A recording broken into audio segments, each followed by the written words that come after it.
성경 말씀 마가복음 4장 말씀을 보십시다. 마가복음 4장 35절에서 41절까지의 말씀을 우리 한 목소리로 한번 같이 읽어봅시다. 시작. 그날 저녁이 되었을 때에 예수께서 제자들에게 말씀하셨다. 바다 저쪽으로 건너가자. 그래서 그들은 무리를 남겨두고 예수를 배에 계신 그대로 모시고 갔는데 다른 배들도 함께 따라갔다. 그런데 거센 바람이 일어나서 파도가 배 안으로 덮쳐 들어오므로 물이 배에 벌써 가득 찼다. 예수께서는 고물에서 베개를 베고 주무시고 계셨다. 제자들이 예수를 깨우며 말하였다. 선생님, 우리가 죽게 되었는데도 아무렇지도 않으십니까? 예수께서 일어나 바람을 꾸짖으시고 바다더러 고요하고 잠잠하여라 하고 말씀하시니 바람이 그치고 아주 고요해졌다. 예수께서 그들에게 말씀하셨다. 왜들 무서워하느냐? 아직도 믿음이 없느냐? 그들은 큰 두려움에 사로잡혀서 서로 말하였다. 이분이 누구이기에 바람과 바다까지도 그에게 복종하는가? 아멘. 우리를 사랑하시는 하나님이 살아계신데 왜 우리에게 이해할 수 없는 고난이 찾아옵니까? 우리의 모든 것을 삼켜버릴 듯이 고난과 위기가 우리에게 덤벼드는데 왜 하나님은 우리를 바라만 보고 계실까요? 어느 날 해가 저물 때에 예수님이 제자들과 함께 배를 타고 건너편으로 건너가자 말씀을 하셔요.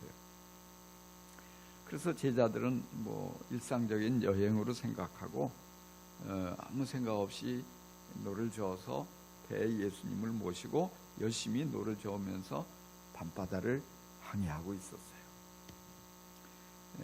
평범한 어느 한 날과 다를 바가 없다 하고 이렇게 생각을 하는 순간에 갑자기 센 바람이 불기 시작합니다. 거센 바람은 점점 사납게 몰아치며 큰 파도를 만들어냈습니다. 배는 아주 심하게 요동을 칩니다. 배에 탄 사람들은 빠져 죽지 않으려고 배전을 있는 힘을 다해서 꽉 움켜잡습니다. 큰 파도가 밀려와서 배에 부딪히자 순식간에 배 안으로 물이 들어왔어요. 물이 가득 차니까 배는 점점 가라앉습니다. 배에 타고 있는 모든 사람들은 하나같이 다 이제 그 물속에 잠겨 빠져서 죽을 상황이에요. 위태로운 상황에서 물을 퍼내도 들어오는 물이 훨씬 많으니까 소용이 없어요. 어떻게 이 바람에 밀려가지 않으려고 열심히 노를 저어도 아무 소용이 없어요. 그런데 이렇게 위태로운 상황인데 예수님은 주무시고 계세요. 배를 어떻게 저으면 살 수 있다고 지휘를 하는 것도 아니고 깊은 잠에 빠지셨어요. 우리가 겪는 인생의 이 모든 이 항해에도 풍랑을 만날 때가 있죠. 가장 힘들고 어려운데 근데 예수님은 침묵하신단 말이에요. 이런 상황은 점점 악화되어지고 불길한 생각은 더 깊어지고 제자들은 정말 할 수 있는 모든 걸 다 해보지만 아무 소용이 없음을 깨닫고 예수님을 깨웁니다. 선생님, 우리가 죽게 되었는데 왜 아무렇지도 않으십니까? 예수님께서 그때 비로소 깨어나셔서 사나운 바람과 물결을 꾸짖으시죠. 고요하고 잠잠하여라. 그러자 언제 그렇게 사납게 바람이 불고 풍랑이 높이 일었느냐는 듯이 순식간에 바다는 잔잔해집니다. 예수님께서 제자들을 돌아보시며 말씀하셔요. 왜들 그렇게 무서워하느냐? 이 믿음이 아직도 믿음이 없느냐? 제자들은 풍랑이 일 때 어떤 경험했던 두려움과 전혀 다른 성격의 두려움에 사로잡히는 거예요. 이분이 누구실까? 도대체 이분이 누구이기에 바람과 바다까지도 이분에게 복종한단 말인가?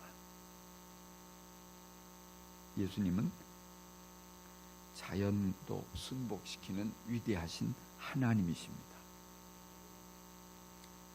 우리도 인생을 살아가면서 아주 무서운 풍랑을 만날 수가 있어요. 위기를 만날 수가 있어요.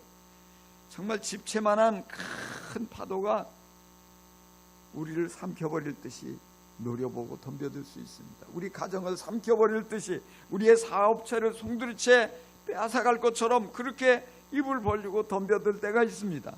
그러면 여러분은 어떻게 그 위험과 맞서 싸워 극복을 하십니까? 우리는 이런 위기에서 그 위기를 극복할 수 있는 최선의 방법은 예수님을 깨우는 것입니다. 예수님께 나아가서 부르짖어야 합니다. 자, 그래서 먼저 첫 번째로 믿음은 인생의 풍랑 앞에서도 두려워하지 않는 것입니다. 인생의 위기 앞에서 두려워하지 않는 그것이 믿음입니다. 믿으십니까? 예, 우리가 아무도 원하진 않죠. 풍랑이 일어나기를 원하는 사람이 아무도 없어요. 하수만 있다면 우리의 인생에 고통도 없고 평탄하고 순조롭고 그저 잔잔한 바다를 배 타고 아주 유람을 하듯이 그렇게 살고 싶잖아요.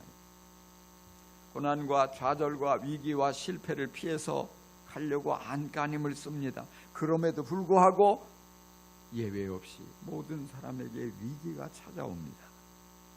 그럴 때 사람들은 왜 하필이면 내게 이런 일이 일어난단 말인가? 불만 섞인 의문을 품습니다. 우리는 이런 와중에 하나님을 바라보아야 합니다. 하나님께서 이런 상황을 허락하셨음을 인정해야 합니다. 이해는 잘 안 되지만 설명하기도 어렵지만 고난과 위기에는 하나님의 뜻이 숨겨져 있어요. 하나님의 섭리가 담겨져 있어요. 이러한 위기를 통해서 이런 사건을 통해서 나를 성숙시키고 싶어 하시는 하나님의 뜻이 여기에 담겨져 있어요. 그래서 이 고난을 만날 때, 위기를 만날 때, 고통스러운 상황을 만날 때 우리는 요동하지 말고 하나님이 분명히 나를 사랑하시기 때문에 하나님께서 분명히 어떤 뜻이 있으니까 이런 것도 허락하셨겠거니 이렇게 하나님을 신뢰하고 하나님을 바라볼 수 있어야 합니다. 그런데 풍랑 앞에서 제자들은 겁을 먹고 두려움에 사로잡혀 울부짖었어요. 풍랑이 밀려오면 대부분 두려움도 함께 따라오죠. 이런 위기를 만났는데, 죽을 고비를 만났는데 이런 상황에서 두려워하지 않을 수 있는 사람이 있을까요? 만약에 여러분의 삶 속에 의사가 진단을 하고 암입니다, 이 한마디만 하면 덜컥 내려앉잖아요. 내가 여기서 죽을 수도 있겠네? 두려움에 어쩔 줄 몰라 하잖아요. 이런 상황에서도 평온할 수 있을까요? 그런데 예수님 말씀하셔요. 왜들 무서워하느냐? 아직도 믿음이 없느냐? 두려워하는 것, 어떻게 보면 당연한 반응이잖아요. 그런데 예수님은 당연하다고 여기시지 않으셨어요. 믿음이 없다고 나무라셨어요. 여러분 어떤 때 두려우세요? 무슨 일을 만났을 때 두려워서 쩔쩔매세요? 주님은 인생의 고난과 위기를 만날 때 우리가 주님을 의지하고 주님을 바라보고 담대하기를 원하세요. 두려워하지 않기를 원하세요. 풍랑이 비록 덤벼들고 있지만 내가 너희와 함께 있지 않느냐, 예수님 말씀하시는 거예요. 여러분, 두려운 상황에서, 위기를 만난 상황에서 그 너머에서 나를 바라보시고 나와 함께 계시는 그 예수님을 바라볼 수 있기를 바랍니다. 그 평안을 잃어버리지 않게 되기를 바랍니다. 여러분, 광풍을 만날 때, 위기를 만날 때는 믿음을 보여야 할 때입니다. 제자들이 무서워하고 당황해서 쩔쩔매고 있는 것은 믿음이 없는 증거입니다. 인생의 위기를 만날 때 필요한 것이 무엇입니까? 믿음입니다. 돈이 아니라 믿음입니다. 백이 아니라 믿음입니다. 우리 앞을 가로막는 인생의 이 풍랑과 맞서 싸워 이기려면 믿음이 있어야 합니다. 다른 것 가지고 이길 수가 없어요. 어느 날 갑자기 우리에게 찾아와서 우리의 모든 것을 삼킬 것 같은 질병을 무엇을 가지고 이기겠습니까? 믿음으로 이겨야 합니다. 날마다 우리에게 낙심을 안겨주고 두려움을 안겨주는 모든 상황, 환경들 어떻게 이겨야 합니까? 믿음이 있으면 이길 수 있습니다. 믿음은 무엇입니까? 믿음은 예수님께 나의 모든 것을 맡기고 어떤 상황에서도 흔들리지 않는 겁니다. 예수님이 나와 함께 계심을 믿고 예수님께서 내 문제를 해결해 주실 것을 믿고 주님만 바라보면서 두려워하지 않는 이것이 믿음입니다. 마틴 로이드 존스는, 유명한 설교가인 로이드 존스는 이런 상황에서 예수님이 이런 말을 기대했을 것이다 그랬어요. 예수님, 거센 풍랑과 높은 파도 그리고 세찬 바람이 보입니다. 두려움과 공포가 저희를 사로잡으려고 합니다. 그렇지만 예수님도 이 모든 상황을 보고 계십니다. 예수님이 보고 계시고 예수님이 함께 계신다는 것을 우리가 고백하는 것, 이것이 믿음이라는 거예요. 그렇습니다. 우리가 파도를 바라보면, 풍랑을 바라보면 두렵지 않을 수가 없어요. 그러나 그런 상황에서 우리의 시선을 예수님께로 돌리면 평안이 밀려옵니다. 할렐루야. 여러분, 뭘 바라보세요? 오늘 살아가기가 어려운 시대, 경기가 좋지 않고 정치가 혼란스럽고 문제가 계속 일어나고 이 모든 것 속에서 내가 완전히 삼켜질 것 같은 그런 세상을 살아간다 할지라도 우리의 시선을 자꾸만 예수님께로 집중시켜야 돼요. 그러면 평안이 밀려와요. 주님이 나를 도와주시겠구나. 주님이 나를 보호해 주시겠구나. 주님께서 나를 위기에서 건져주시겠구나. 주님이 함께 계신데 뭐 이까짓 풍랑 앞에 내가 벌벌 떤단 말이야. 여러분, 이런 마음을, 이런 믿음을 가지고 늘 평안을 누리며 살아가기를 바랍니다. 풍랑이 있는 바다 한가운데서도 평안한 마음으로 주님을 찬양하고 담대하게 그 상황을 이겨낼 수 있기를 간절히 축원합니다. 믿음은 이처럼 주님을 바라보고 두려워하지 않는 것일 뿐 아니라 믿음은 예수님이 주무시더라도 견디는 것입니다. 예수님과 함께하는 항해인데 왜 광풍이 찾아오는 것일까요? 하나님의 자녀된 우리의 인생에 왜 고통과 좌절과 실패와 위기가 찾아옵니까? 왜 하나님은 이런 것들을 우리에게 허락하신 것일까요? 우리가 언제까지 이런 고통을 감수해야 합니까? 궁금하죠? 이런 질문에 속 시원한 답변을 듣고 싶잖아요. 그런데 우리는 속 시원한 답변을 듣지 못할 때가 많아요. 뭔가 당신이 목사님이 하나님을 대신해서 답변을 해주세요. 졸라도 소용이 없습니다. 왜? 저도 속 시원하게 답변을 드릴 정도로 그렇게 모든 걸 다 알고 있지 못해요. 모를 때가 많단 말이에요. 왜 하나님 말씀하시지 않는데 어찌 알겠어요? 그럴 때 어떻게 해야 돼요? 그럼에도 불구하고 하나님을 신뢰하고 기다리는 것, 이게 믿음이에요. 우리가 정말 위기에 처해서 예수님이 금방 짠 하고 그냥 일어나셔가지고 모든 것들을 다 해결해 주실 것 같은데, 그랬으면 좋겠는데, 근데 예수님이 잠만 주무시는 것처럼 보일 때가 있어요. 내가 이렇게 아름답게 헌신하고 주를 위해서 나의 모든 걸 드리고 나가는데 열심히 순종하고 기도하는데, 전도하는데, 봉사하는데 주님이 나의 모든 걸 다 책임져 주실 것 같은데 왜 아무 일도 생기지 않지? 아니 오히려 상황이 더 꼬이고 어려워지고 있지?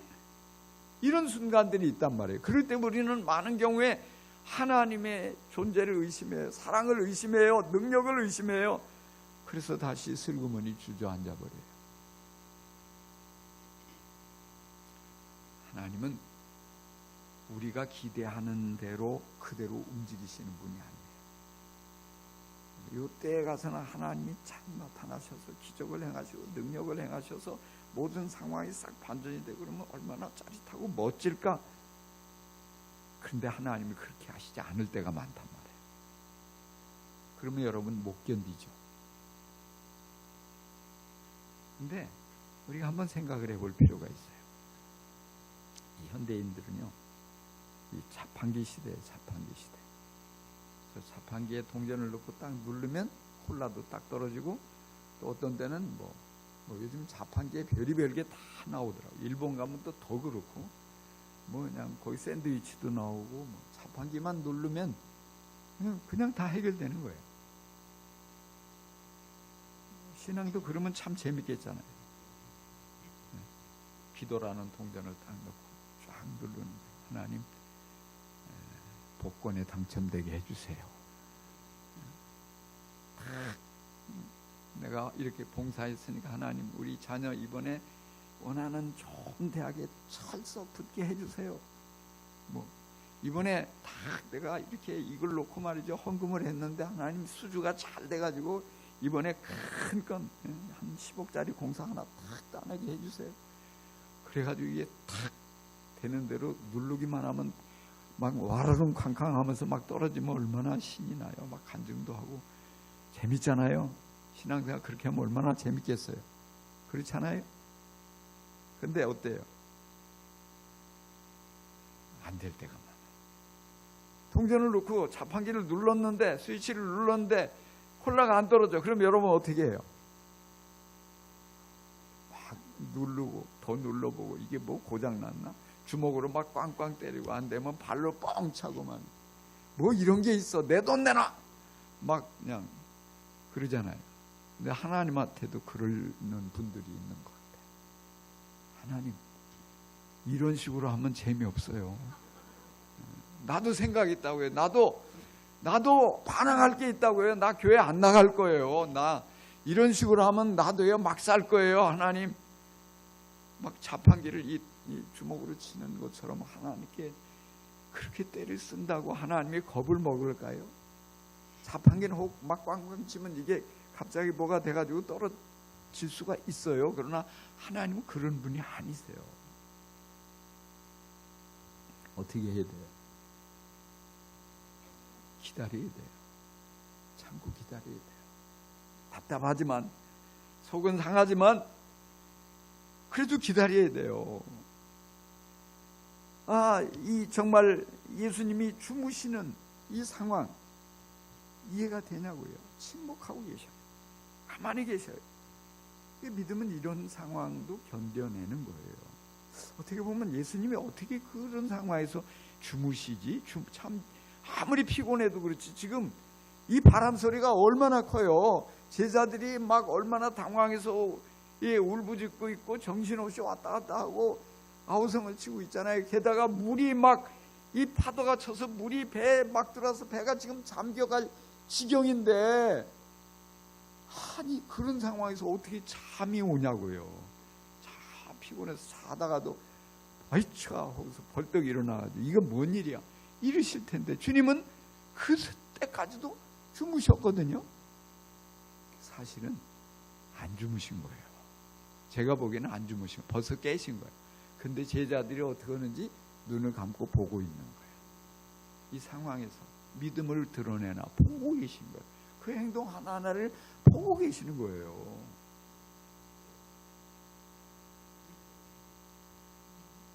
마찬가지예요. 우리의 삶 속에서 내가 이렇게 힘든데, 내가 이렇게 정말 이런 상황에서 두려움에 울고 있는데 주님이 왜 모른 척 하실까? 모르시는 게 아니라고요. 다 알고 계세요. 근데 주님은 이 상황, 이런 상황을 만났을 때 네가 믿음을 보여야 된다. 네가 이런 것에 두려워서 쩔쩔매고 번쩍번쩍 뛰고 낙심해가지고 아무 말이나 막 하고 그건 믿음이 아니다. 믿음 좀 보여라 말씀하시는 거예요. 이런 상황에서 네가 좀 이런 것도 좀 견뎌내고 이런 가운데서 참고 견디면서 나를 의지하고 나를 바라보며 네가 그럴 수 없겠니? 주님이 그렇게 우리에게 기대하시는 거예요. 여러분, 살아가면서 때로 실패 만날 수 있어요. 질병도 만날 수 있어요. 위기를 만날 수 있어요. 이런 때 믿음이 약해지지 않고 더 강해지기를 바랍니다. 여전히 예수님과의 바른 관계를 유지하고 주님께서 일하실 것을 기대하며 여러분 주님만 바라보면서 잘 참고 견뎌내고 그 과정 속에 주님의 일하심을 볼 수 있기를 간절히 축원합니다. 한 가지만 더 말씀드린다면요, 믿음은 주무시는 예수님을 깨우는 것입니다. 믿음이 뭐라고요? 예수님 깨우는 것. 배에 물이 가득하게 되자 제자들이 더 이상 할 수 있는 일이 아무것도 없음을 깨달아요. 그래서 예수님을 깨우기 시작합니다. 선생님, 우리가 죽게 되었는데도 아무렇지도 않으십니까? 온 큰 소리로 예수님을 깨우죠. 그때 예수님이 일어나셔요. 그리고는 바람과 물결을 향해서 명령하셔요. 더 이상 가만히 있으면 안 될 것 같으니까 명령하세요. 고요하고 잠잠하여라. 고요하고 잠잠하여라. 그러자 바람이 그쳤어요. 파도도 가라앉았어요. 그 사나운 바다가 잔잔해졌어요. 인생의 바다에서 광풍을 만날 때 바로 그때에도 내가 타고 있는 그 배에 예수님이 함께 계시다는 사실을 깨닫고 예수님을 깨우는 것이 최선입니다. 깊이 잠드신 예수님이 깨어나도록 간절히 부르짖어 기도해야 합니다. 많은 그리스도인들이 풍랑을 만나 침몰 직전인데도 예수님 깨어나시도록 부르짖어 기도할 줄을 모릅니다. 그죠? 예수님 좀 도와주세요. 한두 번 하다가 포기하는 사람들이 많습니다. 예수님이 깨어나실 때까지 큰 소리로 부르짖어 기도해야 합니다. 간절히 기도해야 합니다. 구세군의 창설자인 윌리엄 우드 대장은 응답받는 기도의 비밀을 거기에 생사가 달린 것처럼 기도하는 것이다, 이렇게 말했어요. 거기에 생사가 달린 것처럼 기도하는 것, 이게 응답받는 기도의 비밀이라는 사실을 여러분 깨닫기를 바랍니다. 그냥 조금 하다가 에이 그러면 그렇지 내가 기도한다고 되겠어, 포기하는 게 아니라 이 기도에 나의 살고 죽는 게 달려있다, 나의 모든 것이 달려있다, 이 믿음을 가지고 기도에 집중하는 거예요. 기도에 모든 것을 쏟아붓는 거예요. 그럴 때 하나님께서 우리의 기도를 들으시고 응답하십니다. 예루살렘 교회에 큰 위기가 닥쳤어요. 베드로 목사님이 붙잡혀서 감옥에 갇혔습니다. 사형 선고가 베드로 목사님에게 내려졌고 날이 새면 이제 사형이 집행이 될 수밖에 없어요. 교회가 큰일 났어요. 지도자를 잃는다는 것, 베드로를 잃는다는 건 이건 뭐 교회의 엄청난 위기예요. 그런데 그 위기를 타파할 방법이 보이지 않는 거예요. 그래서 예루살렘 교회 모든 성도들이 전부 모였어요. 하던 모든 것들을 중단하고 다 모여서 교회에 모여서 같이 기도하기 시작해요. 밤에도 기도하고 낮에도 기도하고 모든 것, 기도에만 모든 것을 쏟아붓는 거예요. 그랬더니 기적이 일어났어요. 감옥에 지진이 일어났어요. 그들이 이 감옥에 지진이 일어나자 이 베드로 목사님을 꽁꽁 묶고 있던 쇠사슬이, 그 단단한 쇠사슬이 다 풀려버립니다. 아주 굳게 잠겨있던 감옥문이 활짝 열려졌습니다. 감옥을 지키던 간수들도 혼비백산해서 모두 도망갔습니다. 갑자기 천사가 나타나서 베드로의 손을 붙잡고 잡아 끕니다. 따라오라고. 그래서 감옥 밖으로 나왔어요. 무사히 성도들이 모여있는 교회로 베드로 목사님이 돌아오게 되었어요. 그렇게 기도했던 그들도 믿을 수가 없어서 베드로가 어떻게 돌아와? 우리가 기도했지만. 그래서 베드로 목사님을 보고서 돌아왔다고 보고를 하니까 야, 네가 잘못 봤겠지. 베드로의 천사가 왔나? 그들이 나와서 베드로를 보고 깜짝 놀라. 더 믿음이 뜨거워졌어요. 더 확신에 찼어요. 더 열정적으로 전도하게 됐어요. 어떤 박해도 무섭지 않고 그렇게 예루살렘 교회가 아름답게 든든하게 세워져 갔습니다. 무엇 인해서입니까? 위기를 만났을 때 기도함으로. 할렐루야. 이번 특별 새벽 기도의 주제가 뭡니까?